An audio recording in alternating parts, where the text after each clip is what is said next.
Alrighty, welcome everybody to She's of Love. And today we have Kristy on the show again, which is always like so A treat. exciting and yeah, just like a treat. Yeah. Exactly. Yeah.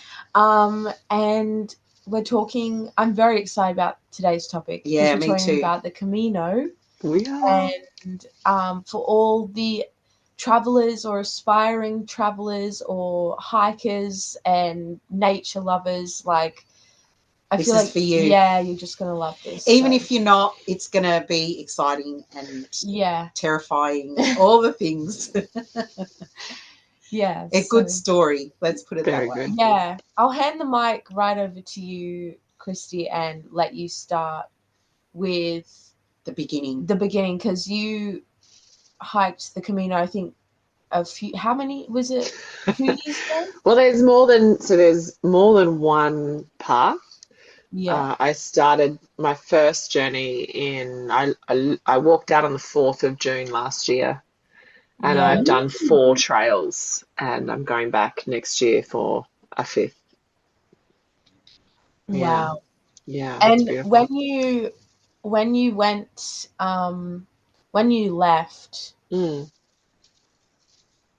I imagine that was a big unknown for you. And so unknown. Yeah. yeah, and you just So, so unknown, but it was such a big, like for me, um, so the September prior to that, I watched The Way with Martin Sheen for the second time. So the first time I watched it, it was just like it went on to my bucket list, and there was really no meaning behind it. And then in the September, I'd been through massive emotional journey and a separation of an 18-year relationship, and a lot of things came to life, and I was just kind of in this void. And I had originally had, when you think of your future and you've got this book written and it's like you don't know what's on the other pages, but the other pages are filled. And all of a sudden I had a book with blank pages in my future. And I had no idea what was in store. And that was terrifying mm, for me. And I remember I was sitting on my couch watching The Way again, absolutely blubbering more than the first time. And I heard this voice just say, "You're walking in June next year."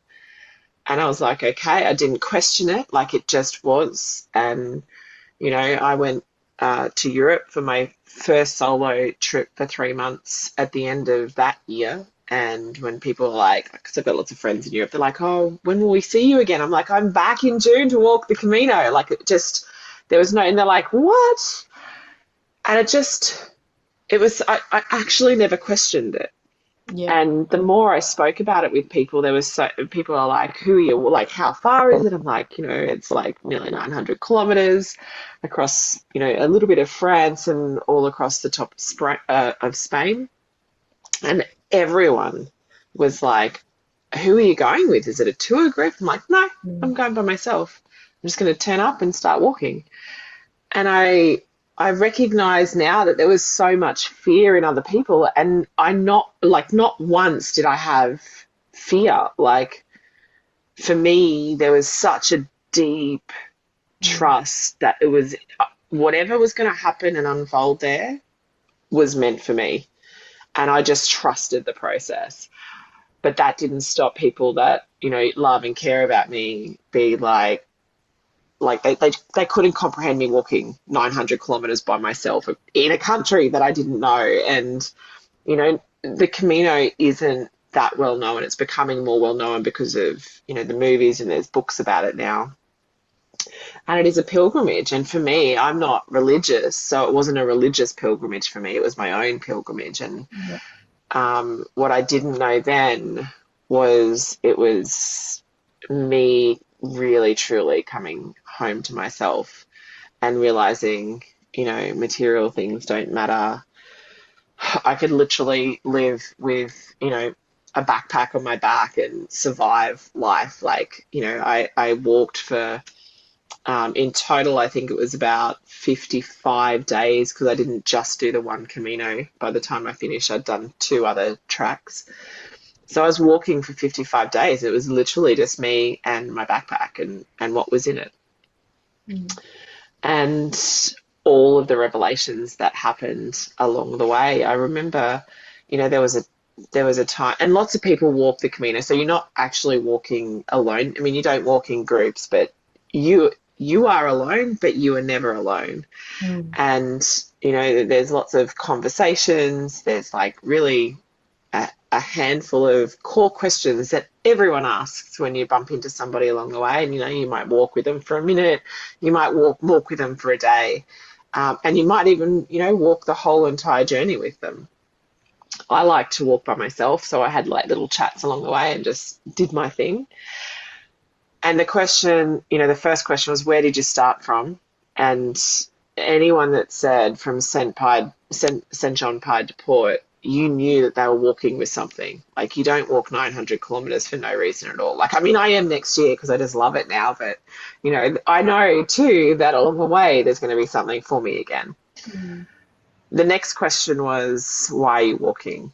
And it was in that question that you got asked repeatedly throughout the entirety of the walk, whether you were walking, whether you were sitting at a dinner table, eating dinner with a bunch of pilgrims, or sharing, a beer at the end of like a really big long day of walking. They were the two main questions. And when you shared why you were walking, no one tried to fix you. No one tried to give you advice. Everyone just listened. And it was such a therapeutic process. Because, it's really interesting because when we're walking, especially out in nature, our eyes are constantly scanning like the surroundings to walk. And EMDR therapy is all about eye movement, right?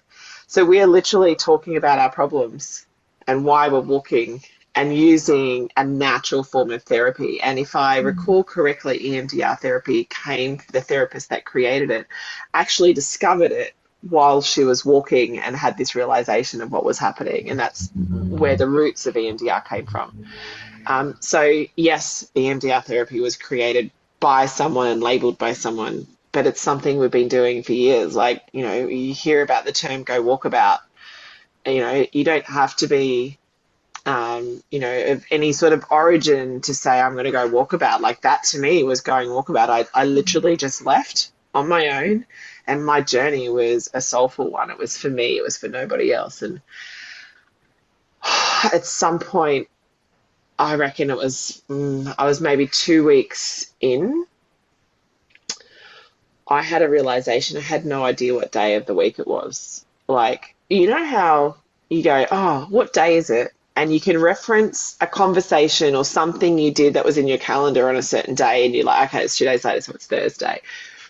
There was none of that. Like, I actually didn't know if it was the beginning of the week, the middle of the week, the end of the week, the weekend. There was like nothing. And it was when I realized that, it was the most freeing, liberating feeling ever. You get up in the morning, you haven't got people pulling you from this side to this side, wanting, needing, demanding. You literally get up, you put your bag on your back, you make sure you got your water, and you just make sure you put one foot in front of the other until you get to your next destination, wherever that is. Like, I didn't book accommodation. Some people book and strategize it. I just walked until I couldn't walk anymore. And my intention now is when I feel like I can't go any further, I walk to the next town. And that's when I find, my bed or my place to stay. And, we stay in bunk rooms. You can stay in private rooms. But there was something really special even in that, like there was what's the word, there was no you couldn't tell if people were completely wealthy or poor. Everyone was the same. And even the wealthy people, some were staying in hotels, but some just wanted to get back to the real basics. So they were staying in hostels. We were all staying in hostels. Sometimes you'd get a bed in a room, bunk bed. There might be like 10 bunk beds and 2 PowerPoints. So you have to try and manage charging your phones and all of that stuff with 2 PowerPoints and like 20 people in the room.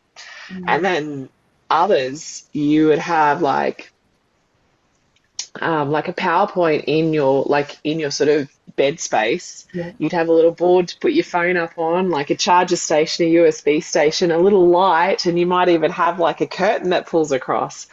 And I had my little sleeping sack. So I was walking quite a warm time, so I just took like a thin liner, and that was enough. I actually took a thermal liner, so I had a bit of warmth if it did get a bit cool.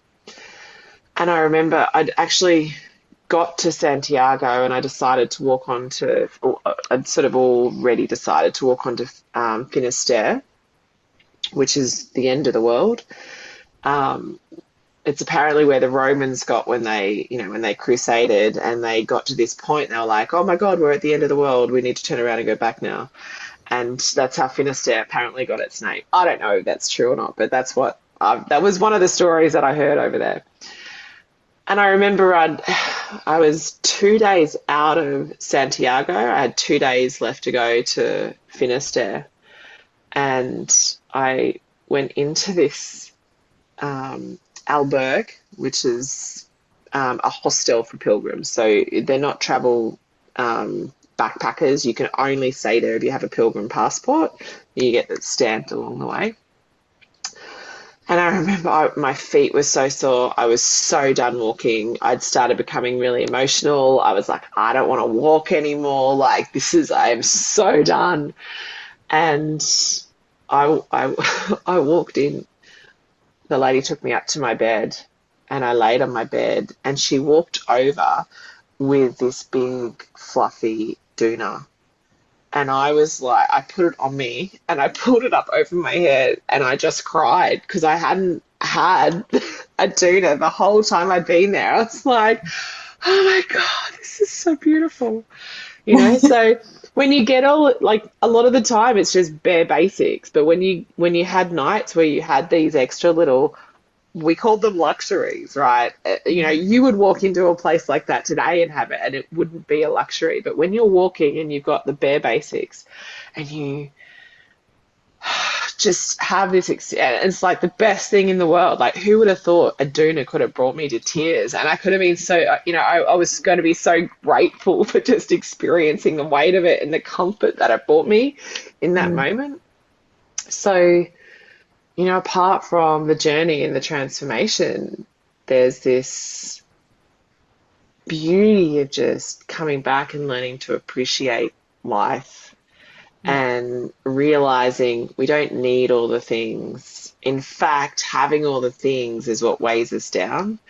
And, I can pack up and leave and have a few boxes I can put at my dad's and come back and start fresh if I want to. I don't want for much anymore. I want for travel. I want for experiences, and I want for connection with people. And yeah, you walk and you find a depth within yourself that you probably didn't even know existed. That's so. That resonates so much with me because, I'm not saying that I only have a backpack full of things and I can go at the end of the day, I can just leave. But what you're saying resonates because I flew as a flight attendant for so long. I remember when I first started flying, I had the biggest bag you could possibly, that was legally allowed as a flight attendant. My bag was the biggest one. And I would see all these flight attendants traveling with just hand luggage. And I was like, how the hell do they do that? How are they doing that? Like, I don't get that. Yeah. But over the years, I started to realize that the lighter my bag was, the happier I was. Yeah. Even though I wasn't traveling like you were with a backpack, I was doing it so often that it made a difference to me. Yeah. And with experience, you start to realize I don't need that. I never use that when I go away. It was just psychological, like a comfort. It was a psychological comfort to have it there.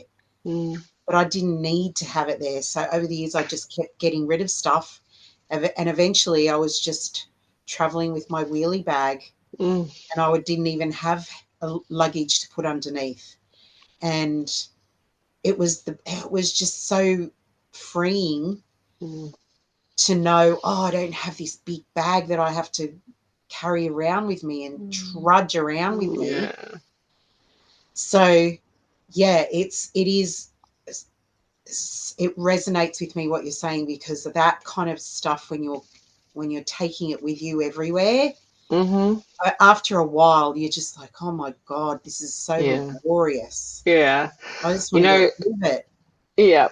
When you're packing for your first Camino, like, and you're in all the Camino Facebook groups and everyone's like, make sure it's no more than 7 kilos, and then like you can tell them that they're like, oh my God, it's at 12 kilos and I need all of this stuff. And I was like, stuff it. Like I'll take what I need. I've tried to color it. I can't color it. This is what I need.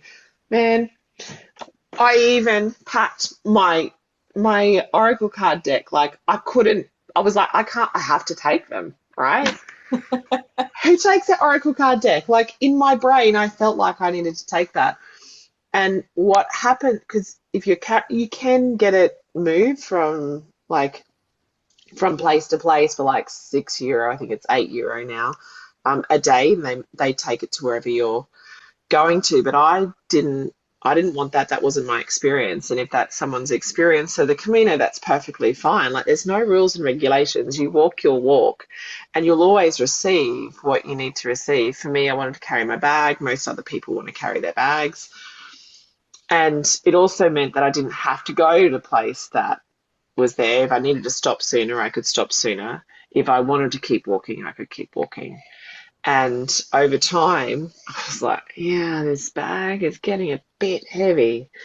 And, by the time what I did was probably a week in, I packed everything up and sent like a plastic bag, like literally just tied up a plastic bag, put it on transport and sent it to the other end, because I did have luggage I was going to still travel afterwards, which I'd already sent on to Santiago. There's like, it's so well organized. There was a place for luggage to be stored.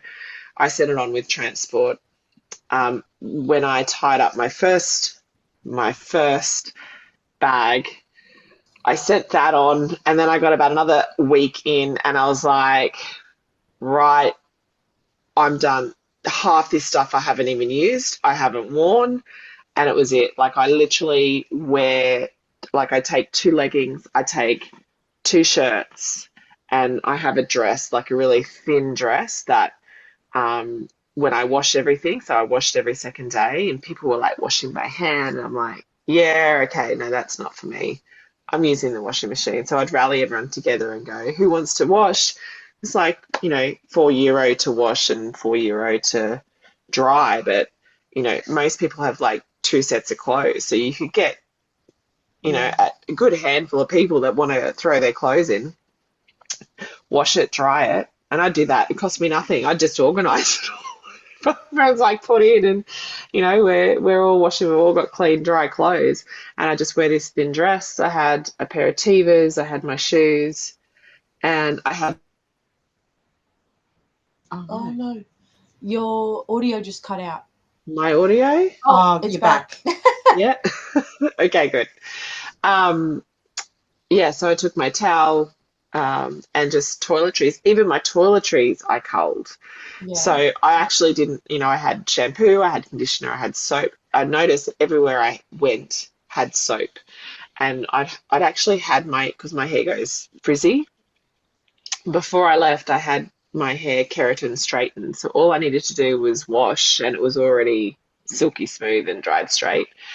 So I just used the same body soap for my body to wash as I did with my hair, and I had no problems. And so I really culled everything right down. I had a blister pack, and I'd stop at the shop each morning, each afternoon for the next day, and grab a banana and maybe a sandwich to put in my bag, and I carried my water. So I went from like 12 or 13 kilos of luggage down to about 6.5 by the time I had sent my last bag onwards. And now when I walk, it's 7. It's like 7 kilos is the max. I take barely anything. Yeah. Yeah. I did not have 7 kilos, man. You learnt, didn't you, Julia, about luggage? Yeah, well, so I started my hiking obsession in New Zealand, but we were camping, so we had to bring a lot of camp gear, which ups the the weight. But so now that we're talking about hikes, should I tell the story of my first ever hike? Oh yeah, go for it.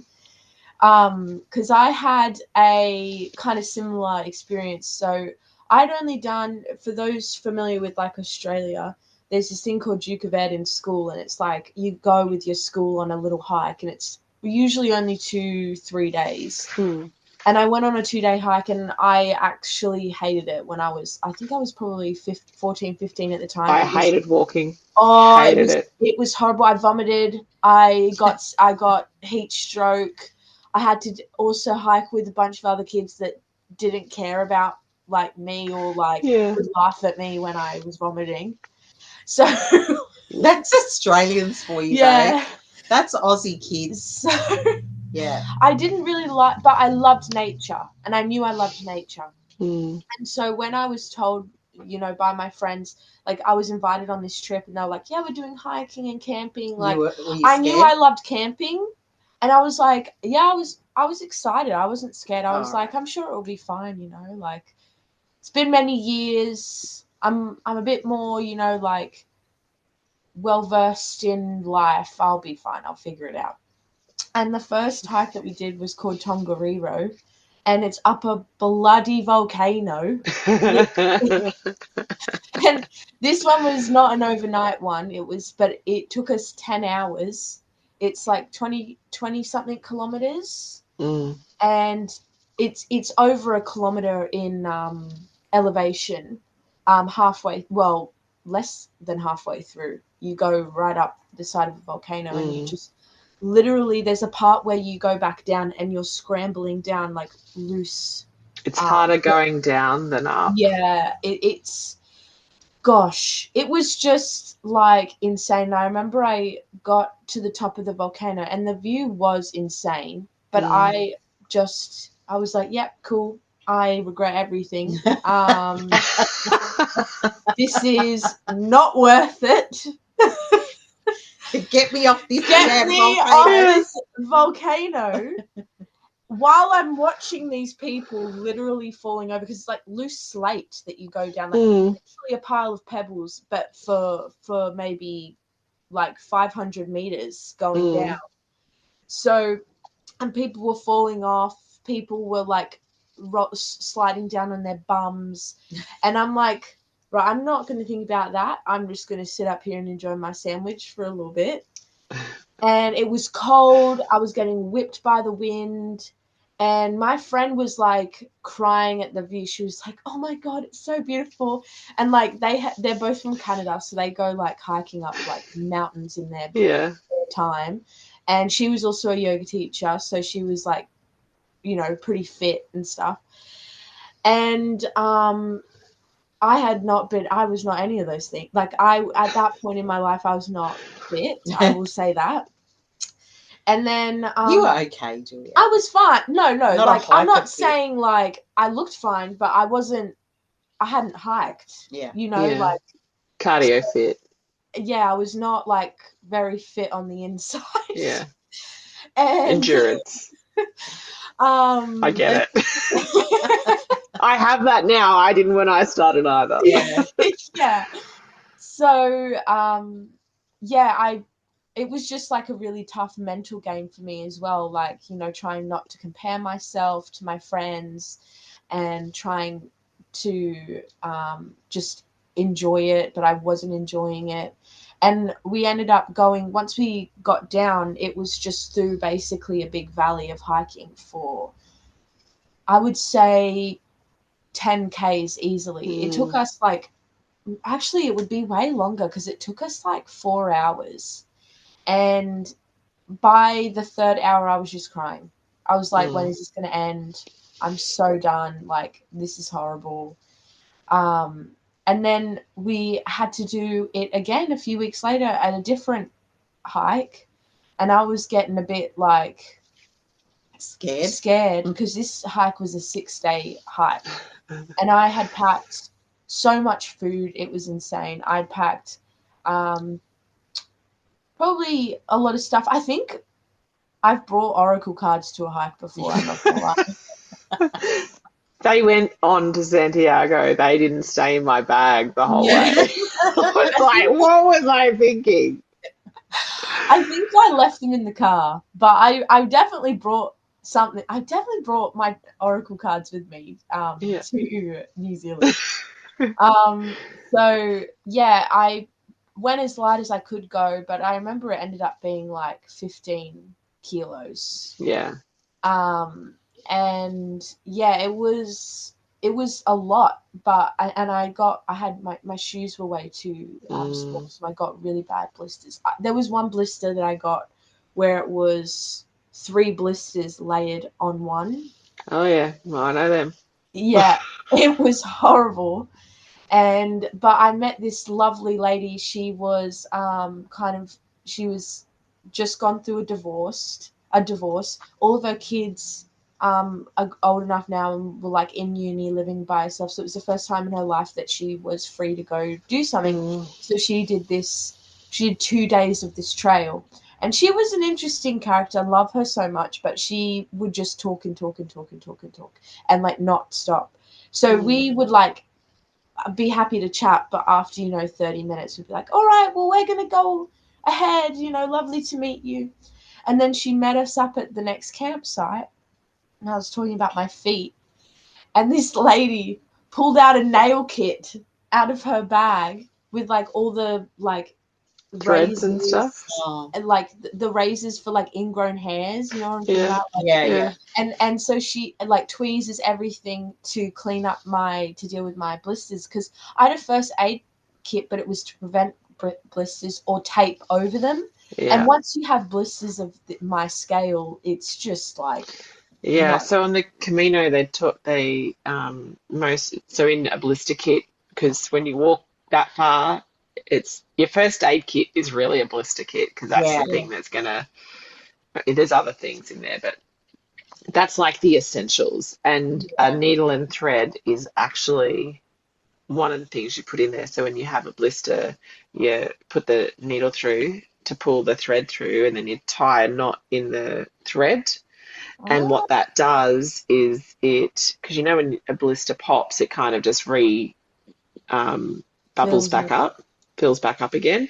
So what that does is allows the blister to drain and to continue draining, so it doesn't swell back up again. Yeah. And my God. So smart. We had Compeed. I shouldn't say this. I think it's the biggest scam on the Camino, because everyone's got Compeed, and I'm like, I don't know about anyone else, but I put Compeed on and I end up with more blisters like around the edge of my Compeed, and people were like, yeah, me too. I'm like, I think it's a big scam. But I think Compeed is like a second skin, and to be honest, I think Compeed is designed for normal wear and tear, right? But Camino walking is extreme. Like it's an extreme sport. Like who walks 1,000 kilometers in, like who just goes off on a walk and walks 1,000 kilometers? So you're walking in a much more extreme way and extreme distances than normal. So I wasn't a fan of that, but there's lots of different tricks and stuff. I'm curious, at the end of your walk, you were talking about your bag and how much you packed. I'm curious if when you unpacked it, you were like, I didn't use half this stuff. Oh, yeah. I had, I definitely brought too much food, but it worked out because my friends didn't bring enough, and I gave some of my food to them. But there was so much stuff I didn't need. And it was in those 6 days when I realized, like how you did it, you don't need. No. And then like if you look at the metaphor of that, how much of life do we walk through carrying baggage that we don't need to be carrying, and that's not even ours, and we choose to carry it. Yeah. So for me, when I started like emptying the stuff out, I started to realize this is just like such a beautiful metaphor for life. Like as I was unpacking, I'm like, what am I releasing right now? What am I finally letting go of? And the two, maybe it was three times, I can't remember, I sent stuff on. I did the same thing. It was like, I'm just letting this go. Yeah. And you know how most of us carry tension on our shoulders and in our back and our necks.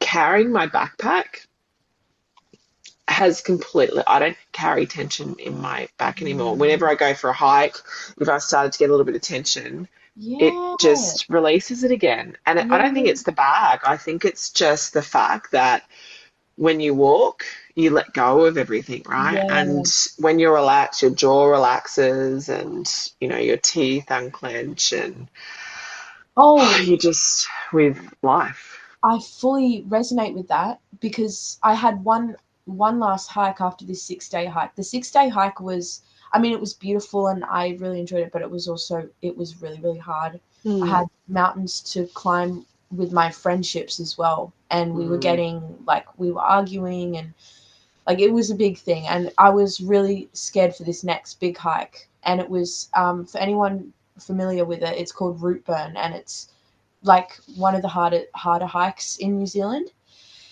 And I had gotten a cold the day before. So I was already nervous and then I got a cold and I was like, I don't know if I'm going to do this. Like I was really scared and I decided in the car park itself whether I was going to do it or not. And I took some echinacea tablets and I started to feel better. So I was like, I'm doing this. I'm not going to do this.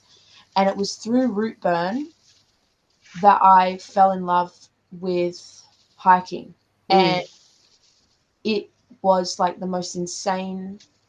It was like the bliss after the storm. Like there was the calm before the storm. The storm had passed. Now it was like, okay, I know what hiking can be. I know the negatives, and now this is the enjoying part. Yeah. And because it was quite a hard hike, but I was fine because I just got in a groove of it. Like I was just put my head down and I was just doing it, and I was enjoying it. I was started to get teary-eyed this time. Like I could feel the immense gratitude and the immense smallness that I am. And I love that feeling. It's one of my favorite things in the world when you look at mountains and you realize how small you are. And then from that hike, it was what inspired me to move to Scotland because I knew I was going to the UK, but I didn't have any plans for Scotland until that hike because I was like, this is exactly like the Highlands. Like it looks so similar.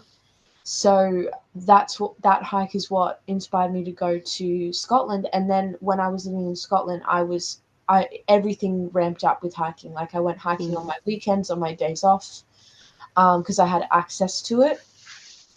And from that, hiking has completely and utterly changed my life and my perspective and my respect for nature. Like I already had so much, but it's now to a point of it's so deep for me, and I couldn't ever not go hiking now. And I couldn't not walk. I can't not walk. I love walking. My friends know I love walking, and I'm like, who wants to come for a walk with me? Do you want to come for a walk with me? They're like, one question, how far are you walking? I'm like, good question, because I'm doing 10Ks today. They're like, yeah, we'll pass. Like, they're used to 2 or 3K walk.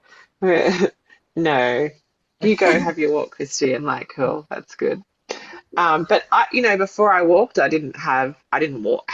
Freaking hated walking. Like even growing up, I resonate with what you were saying because Mum used to love taking us to rainforests and go on, waterfall walks. And I remember just thinking, I cannot think of anything worse in the world than this. It's so boring. And when I walked, I just walked down the beach. I lived at Burleigh, and I was like, shit, I'm gonna have to get some sort of ability of walking up hills, because the first day you literally walk over the Alps, right? Like Yeah. 1.6 kilometer ascension on the first day. The first day is supposed to be the hardest, and I say supposed to be, and I'll tell you why in a moment. For most people, it is. So I was doing like I don't know, 5Ks a day, and then maybe 6 or 7 weeks beforehand, I stopped walking, and I went. By the time I got to France, I just walked. And I hear people say, I have to train before I can go. And people think they have to do massive amounts of training. I'm like, just go, just decide to go and go, because the Camino conditions you, just like a hiking trail conditions you. The first 5 days are always the hardest in anything that you do, right? But because you're consistently walking each day, your body is slowly starting to become conditioned. And I was lucky to be doing 3Ks an hour there. I remember, so I turned up at St. John Pied de Port and had a few days there beforehand, because I was wrapping up some of my coaching containers, some of my programs, and doing final calls and stuff, and kind of adjusting to the time zone. And it was just a beautiful place to be. And I remember someone saying, oh, are you staying at Orison on the way up? And I was like, Orison? What's Orison? So there's 2 lodges on the way up at about the 8 and 9 kilometer mark. And I was like, 8 kilometers? Why would I want to stop after 8 kilometers? And they said, oh, it's a beautiful, they do this, they do this dinner, and it's a really beautiful introduction to the people that you probably cross paths with along the way. Their dinner is like quite ritualistic. So, everyone got up and shared why they were coming, and when, where they were going and where they were from. And if you wanted to share why you were walking, you would share. And I was like, oh, I haven't booked that. How do I book? They said, oh, if you haven't booked, there's absolutely no way you'll get in. Like, they open 3 months out for the beds in like 3 months' time, and there's a wait list. There's absolutely no way. So you're just going to have to walk over to where you're originally going, to Ronson-Bias, which is like a 28 kilometer walk the first day, which for some reason I thought was doable. And I just thought, curiously, I was just like, I went, oh, well, I'll just trust. If I'm meant to stop at Orison, there'll be something available. I opened it up. There's one room. I want one room, one bed. It was one bed, so I just booked it. It was the hardest 8 kilometers of my life, and I am so grateful that they had a room, because I would have been able to make it eventually, but I think I would have half died on the way through. But it was such a beautiful experience. And if I hear anyone go, I'm like, just do 8 kilometers. It's the steepest part. It's really hard. And if you're like me, who had done no training, you will probably die in that first. I swear to God, I thought I was dead. I was like, way up, it's like this. But the views are beautiful. So I woke up in the morning, because I love watching the sunrise. I woke up before the sun rose, and I went out, and I've got these beautiful photos of, I was above the clouds, like, and I've got like bits of clouds down, down the bottom. And then I went and had breakfast and started the walk, and it was challenging, like that next part, but I wouldn't say it's the most challenging thing I've ever done, but it is the most beautiful. It was the most beautiful part of the entire walk. And it's really interesting because everyone has different experiences. Storms can come in really quickly there. So you can have beautiful blue skies and the next minute be in a blizzard. And there's like these huts for people to go into if that happens. And a couple of people that I met on the way that like left a day after me or a day before me had rain. And my whole journey, I just said, I'm not going to, like, it's a beautiful time of year. It's just sunshine. And people that know me now know that I have this, it's the dome. Kristy walks around with a dome. And even here where I live, wherever I am, storms tend to go around us. And that's exactly what happened on the Camino. Yeah. So we had this beautiful day going over, and actually one guy had to stay in. He couldn't get into Orison, and he didn't realize, he thought he was going to do it quicker, and the day was getting on, and he was getting close to the top, to the peak. But then a big sort of storm came in, the clouds came in, and he couldn't see very far, and he made his way to one of the emergency huts where you just bunker down, and he stayed there for the night. He didn't even get to Ronson. He stayed there for the night, and woke up the next morning, and off he went. He said it was beautiful blue skies again, and went on to the next town. Yeah. So yeah, you don't need to be conditioned. You get conditioned along the way. And Yeah. on the Camino at the other end, like, because it's in 3 stages, there is another ascension into Osabrero,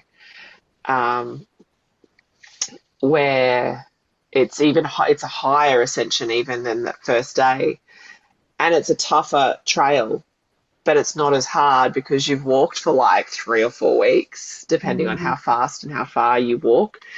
And it was such a beautiful trail, and yeah, it's a really beautiful journey. It's tough. It's definitely not easy. Even for people that are fit, they still find it.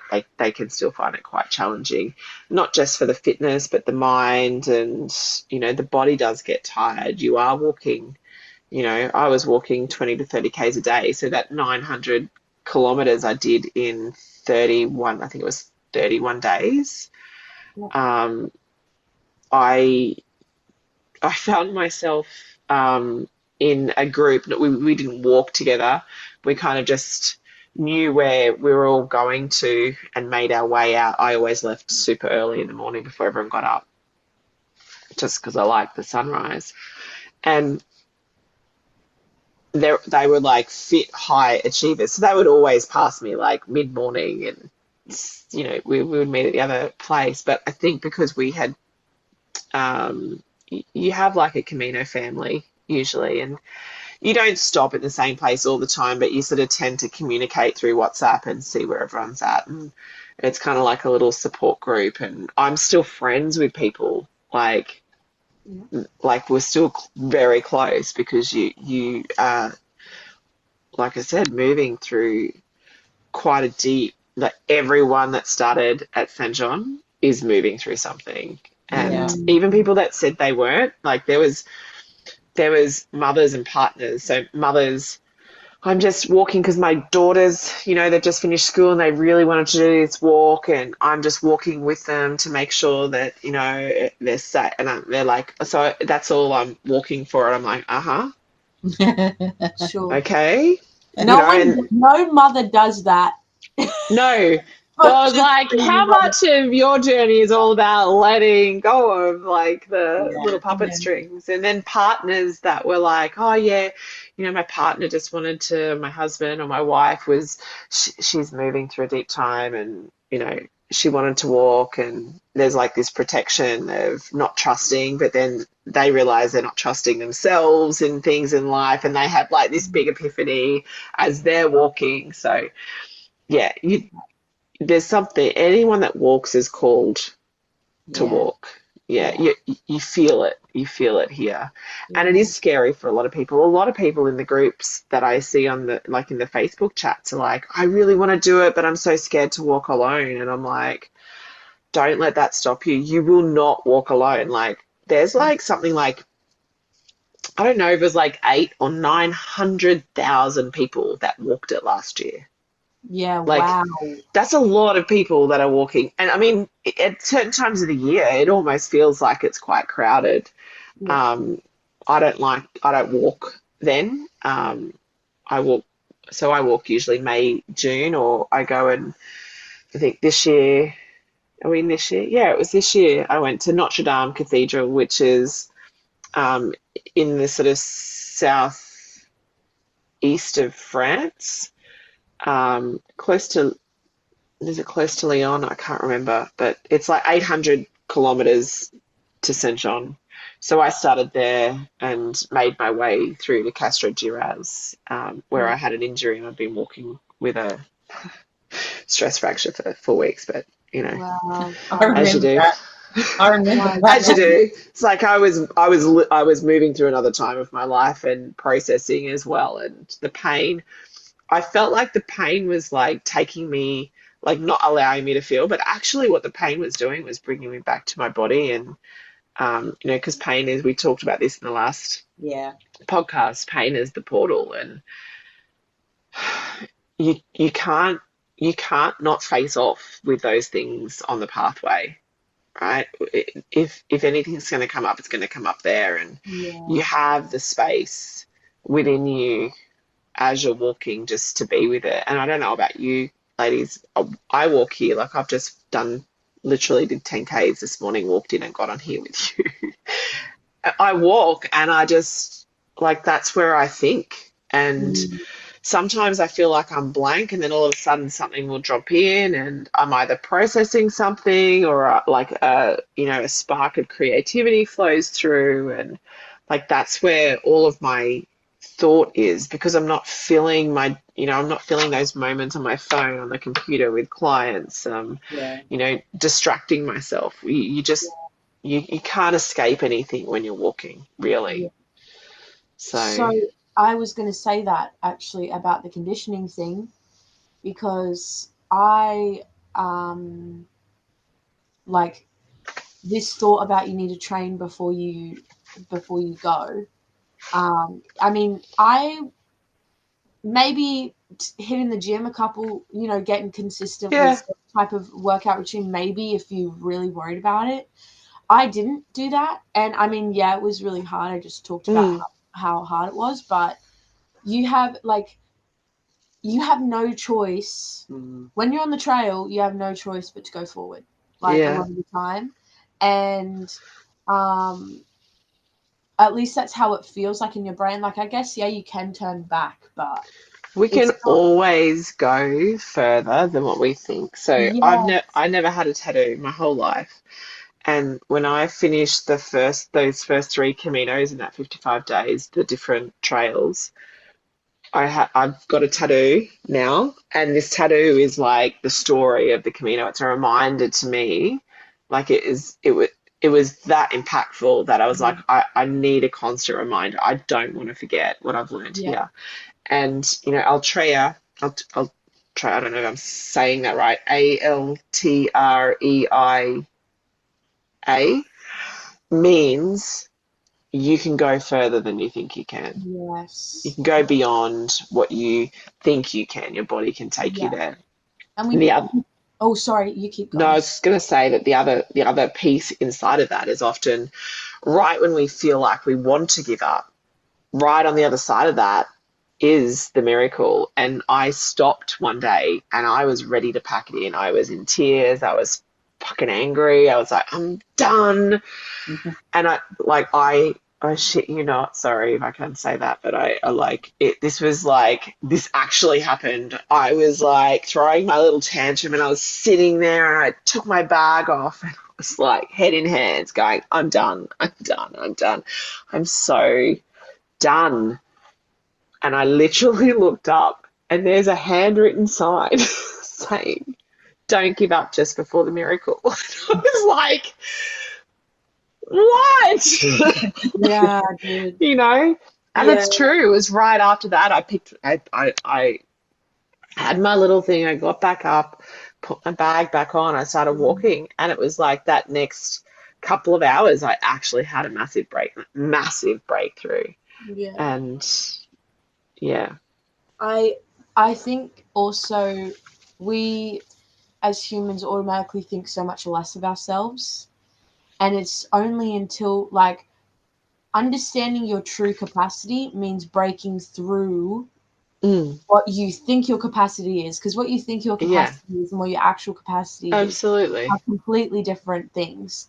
And the only way to find out the difference is to go out and actually do it and go against what your brain says. Yeah. And there's no better place than going out and hiking or like going out into the middle of nowhere where you kind of are locked in to a choice. Yeah. And it's this ultimate test of like, okay, let's see how far I can go. And honestly, 9 times out of 10, you are going to make it to the end, but there's going to be tears. It's going to be painful.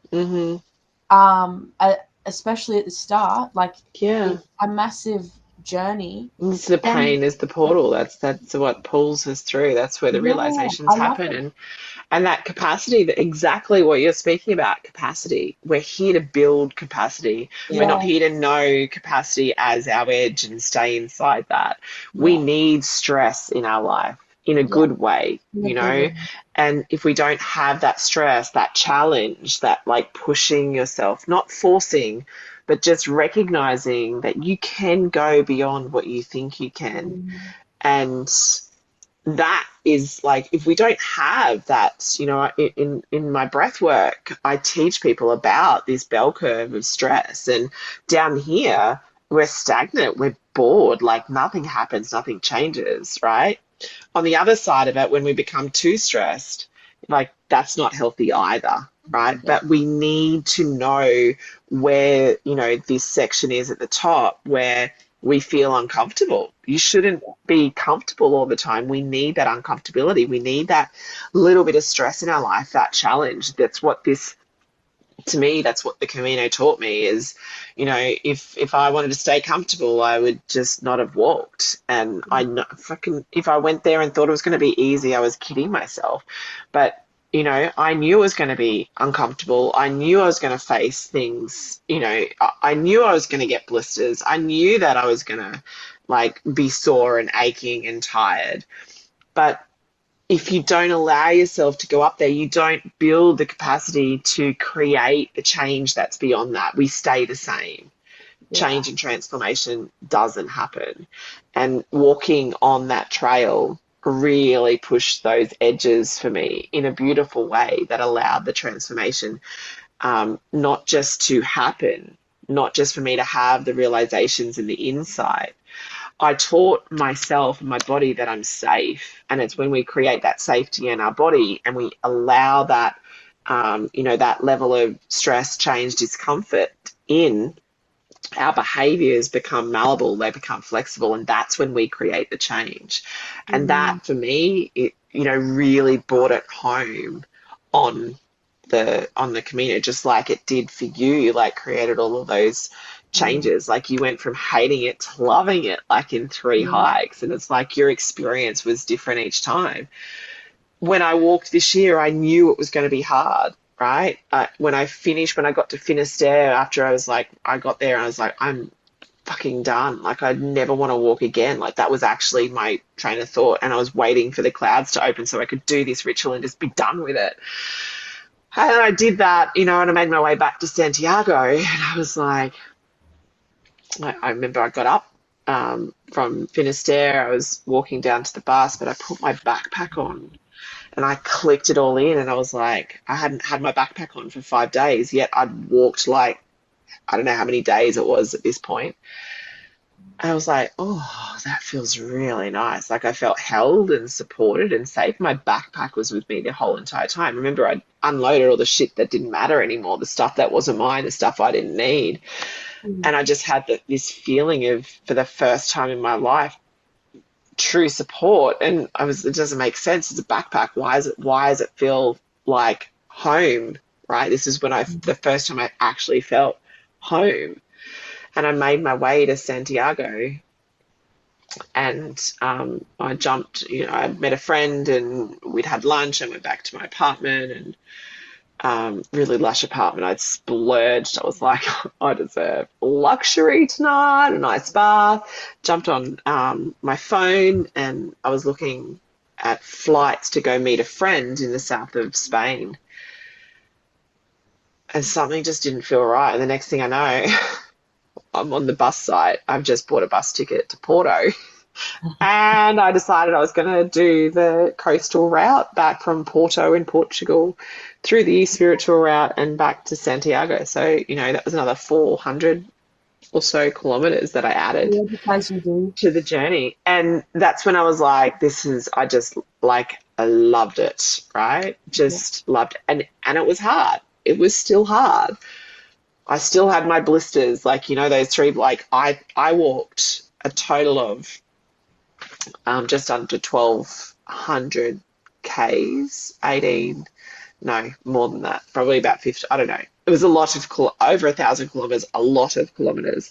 Yeah. And I had this blister on my foot that still, when I go for big, long hikes, flares up, and I don't know why. So there's something I haven't let go of yet. And for me, that's the next piece for me to go, okay, what is it?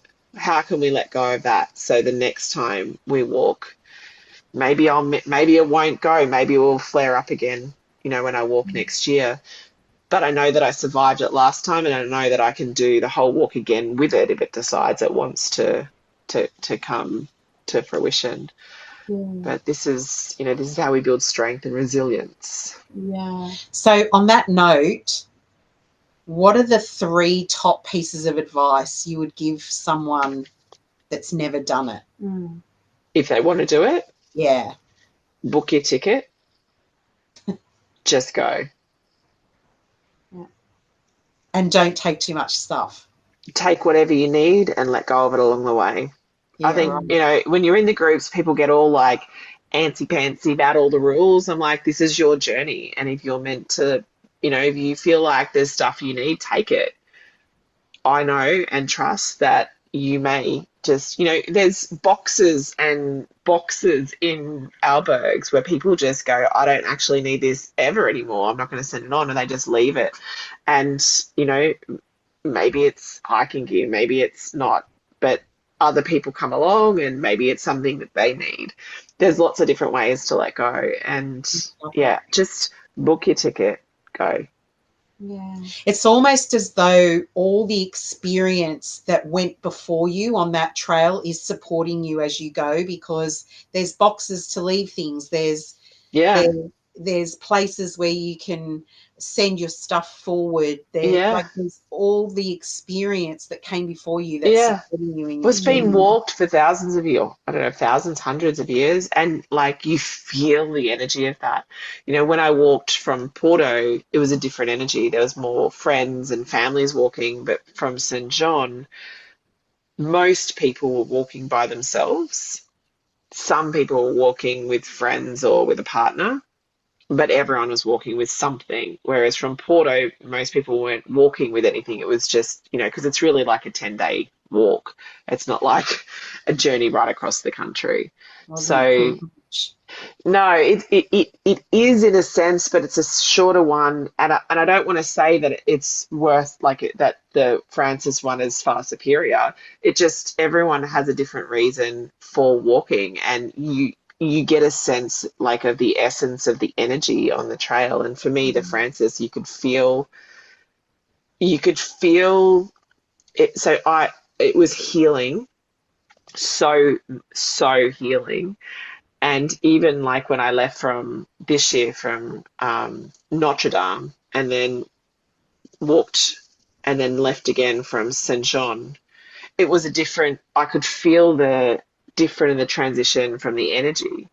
Because, we leave energy behind. We are energy. We move through energy. And if everyone's walking to heal or fix or realize or let go,